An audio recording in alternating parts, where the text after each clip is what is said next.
اور اسی کے پاس غیب کی کنجیاں ہیں جن کو اس کے سوا کوئی نہیں جانتا، اور اسے جنگلوں اور دریاؤں کی سب چیزوں کا علم ہے، اور کوئی پتا نہیں جھڑتا مگر وہ اس کو جانتا ہے، اور زمین کے اندھیروں میں کوئی دانا اور کوئی ہری یا سوکھی چیز نہیں ہے مگر کتاب روشن میں لکھی ہوئی ہے۔ اور وہی تو ہے جو رات کو سونے کی حالت میں تمہاری روح قبض کر لیتا ہے، اور جو کچھ تم دن میں کرتے ہو اس سے خبر رکھتا ہے، پھر تمہیں دن کو اٹھا دیتا ہے تاکہ یہی سلسلہ جاری رکھ کر زندگی کی مدت معین پوری کر دی جائے، پھر تم سب کو اسی کی طرف لوٹ کر جانا ہے، پھر وہ تم کو تمہارے عمل جو تم کرتے رہتے ہو ایک ایک کر کے بتائے گا،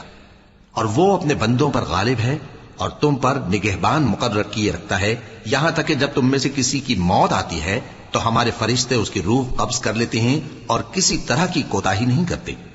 پھر قیامت کے دن تمام لوگ اپنے مالک برحق اللہ تعالی کے پاس واپس بلائے جائیں گے۔ سن لو کہ حکم اسی کا ہے اور وہ نہایت جلد حساب لینے والا ہے۔